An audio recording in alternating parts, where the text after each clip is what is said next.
It's time for Alamogordo Town News on Crazy Radio. I'm Anthony Lucero. When it comes to news on 95.1 FM, weather always comes first.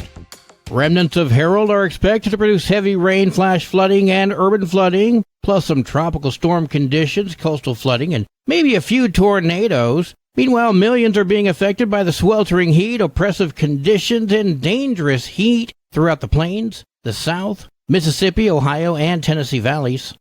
Closer to home, scattered to widespread rain showers today with isolated storms possible. Localized flooding is possible from thunderstorms into tomorrow as moisture fetch lingers behind Harold's remnants. Rainfalls of 1 to 2 inches are possible by tomorrow night. Scattered mountain and isolated lowland storms are then expected through the weekend. Temperatures will rebound by late week. We'll have another look at the weather following this news. At last night's City Commission meeting, consider an act upon approving the vehicle transfer to Otero County Tularosa Basin Regional Dispatch Authority. That passed 6-0. Next, 1218 Post Avenue was said to be so ruined, damaged, and dilapidated it's a menace to public comfort. Commissioner Josh Reardon had a suggestion. I don't know if it's legal or not, but can we continue to just finish burning it down? No! To save on, you know what I mean, on cleanup costs? It's easier. I mean, can the fire department do that? Or I think we've asked that question before. Fire. In a couple Training for fire. That's what I mean. I'm being serious. Actually, could we? It's not our property. If it was ours, we could, but it's not our property. So since it's not ours, we can't burn it down. You don't say! It passed 6-0.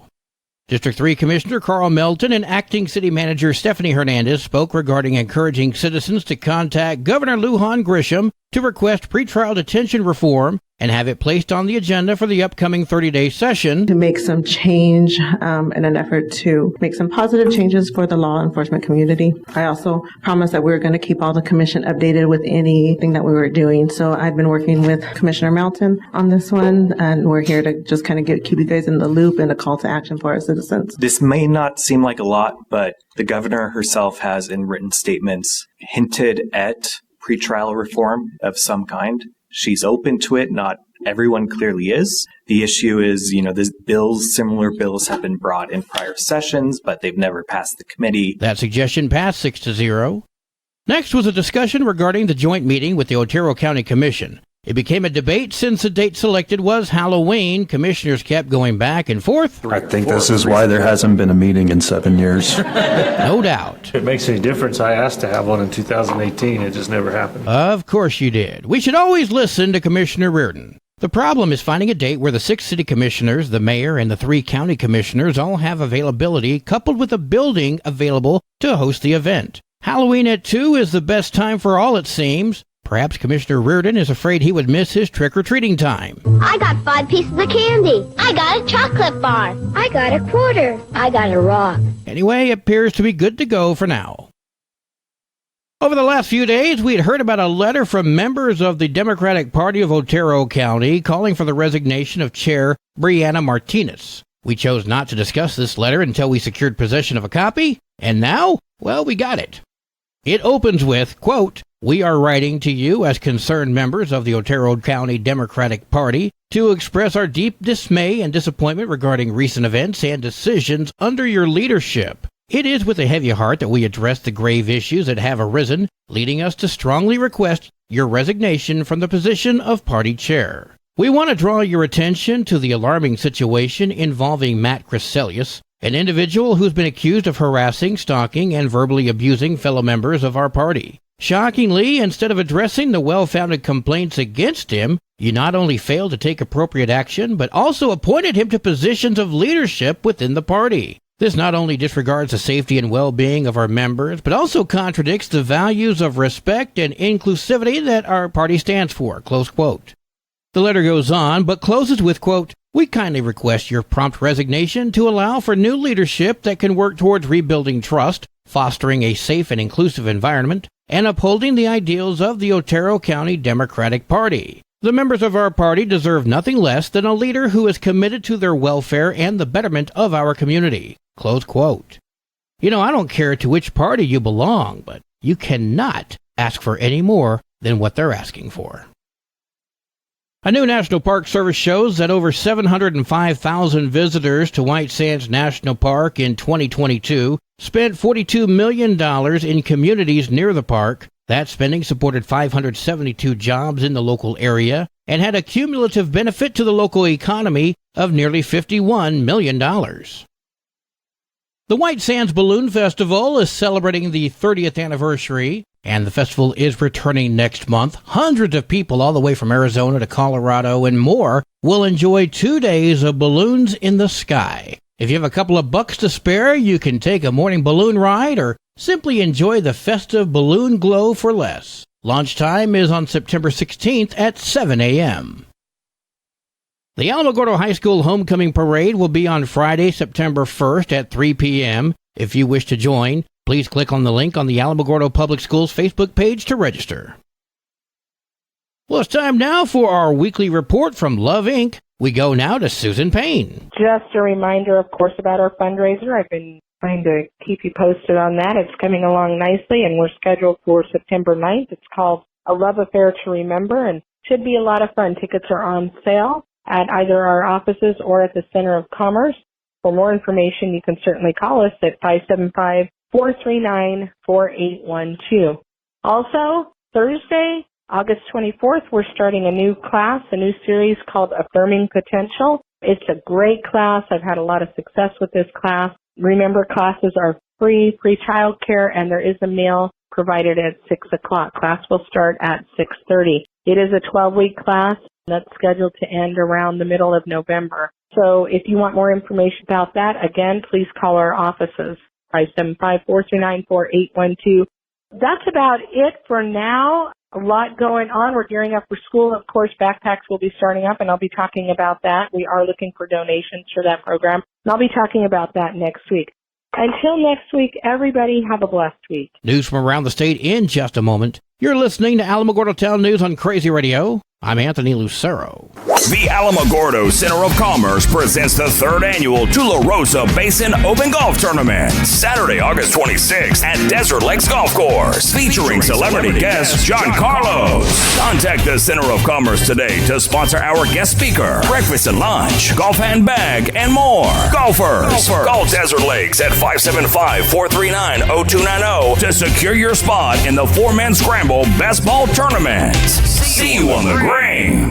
Directory Plus is the right size book. It's the book if you need a phone book. That's what just one person has to say about Directory Plus. With its red cover, features, colorful yellow pages, and lots more, it's no wonder people all over use Directory Plus. It has so much more information. You can cross-check phone numbers or addresses or pretty much anything. Look on the plus side, Directory Plus. I'm a big fan of Directory Plus. AlamogordoTownNews.com is a locally owned website featuring local news matters from a local perspective that affects you, and we bring it to you directly. Plus, local sports, cultural arts, and events. Online, AlamogordoTownNews.com. Owned and operated by Second Life Media. We are Otero County. Eric Garcia has taken a plea for his role in the deadly shooting of a stranded motorist near the Route 66 casino, which occurred on September 25th of 2021. Garcia pled guilty to kidnapping in the second degree, conspiracy to commit armed robbery, and aggravated burglary. According to the criminal complaint, Garcia and his accomplice,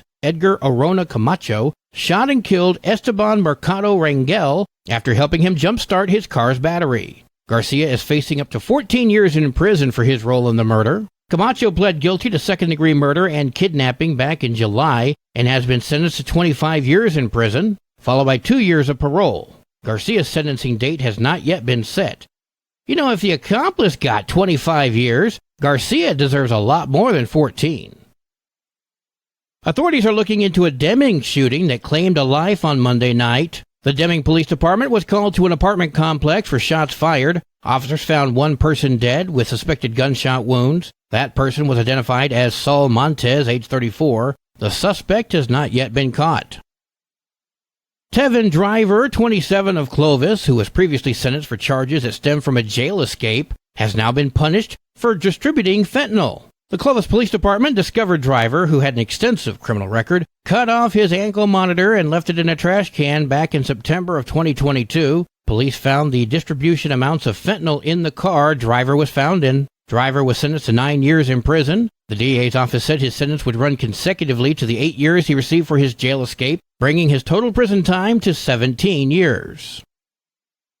The Albuquerque Fire and Rescue and police were at a scene of an apartment fire yesterday. There was a break-in and the fire was started by the intruder. The arson suspect was taken into custody. He went to that apartment looking for his ex-girlfriend. An altercation occurred inside the home before the suspect allegedly started the fire. One person jumped from the balcony and 2 others were inside. Those 2 escaped the apartment by using the front door. One person was hospitalized with non-life-threatening injuries. The area was cleared by the Albuquerque Police Department and the fire was then put out.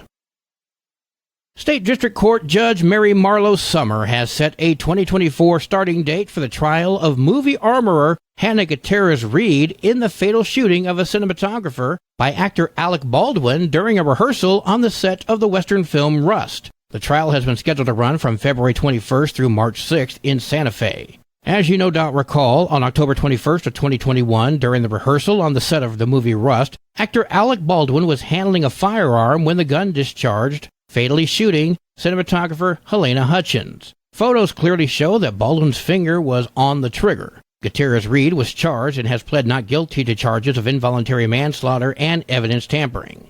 An attorney for Gutierrez-Reed has described the fatal shooting as a tragic accident and says the film's armorer committed no crime. Currently, Gutierrez-Reed is the sole criminal defendant following Baldwin's charges being dropped. Defense attorneys say they plan to present evidence that Gutierrez asked Halls to call her back into rehearsal if Baldwin planned to use the gun. They say that didn't happen before Helena Hutchins was shot and killed. Sports and weather are next. You're listening to Alamogordo Town News on Crazy Radio. I'm Anthony Lucero. They are role models and educators.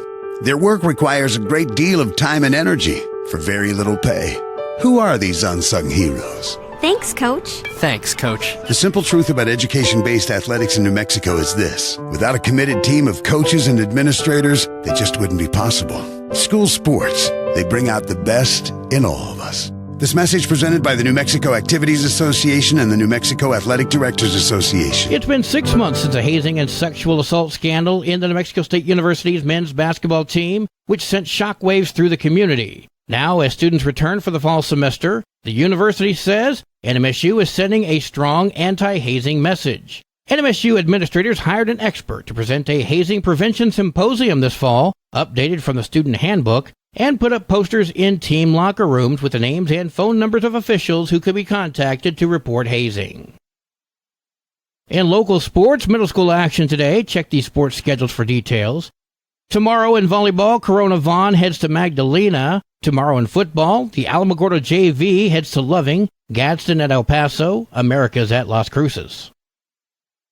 Flash flooding is a real possibility this time of year, and the Alamogordo Fire Department wants to be sure that you're prepared. This is Lieutenant William Skaggs with Alamogordo Fire Department. Although we haven't seen much rain this summer, anytime thunderstorms are on the horizon, there's a possibility of flash flooding in the Tularosa Basin. Even if you are not currently in a location that's raining, you could still experience flash flooding if you're downstream. We would like to remind the citizens of Alamogordo there's sandbags available at 2600 North Florida, Monday through Friday from 8 to 5. We ask that you be diligent, pay attention to your surroundings anytime a thunderstorm is visible in the Tularosa Basin. Your Crazy Radio spot-on weather forecast for the Tularosa Basin today calls for mostly cloudy skies with a 50% chance of showers and storms. New rainfall amounts less than 1/10 of an inch expected. Winds could gust as high as 22 miles per hour. Partly cloudy skies tonight with a 50% chance of showers and storms. Winds could gust as high as 18. Mostly sunny skies tomorrow with a 50% chance of showers and storms. Your high today in the basin, 84. Low tonight of 66. High tomorrow, 87 degrees. In Cloudcroft, mostly cloudy skies today with a 50% chance of showers and storms. New rainfall amounts between 1/10 to 1/4 of an inch expected. Winds could gust as high as 22 miles per hour. Mostly cloudy skies tonight with a 50% chance of showers and storms. Winds could gust as high as 34. Mostly sunny skies tomorrow with a 60% chance of showers and storms. Your high today in Cloudcroft, 61. Low tonight of 49. High tomorrow, 67 degrees. Local breaking news can be found on our website, alamogordotownnews.com, and learn more about Crazy Radio by visiting kalhradio.org. We've also launched the Crazy KALH Radio YouTube channel, which will feature our daily newscasts, complete interviews, and other information which concerns everyone in the Tularosa Basin. We encourage everyone to subscribe to that channel so that you can be notified whenever a new video has dropped. That concludes today's edition of Alamogordo Town News on Crazy Radio. I'm Anthony Lucero.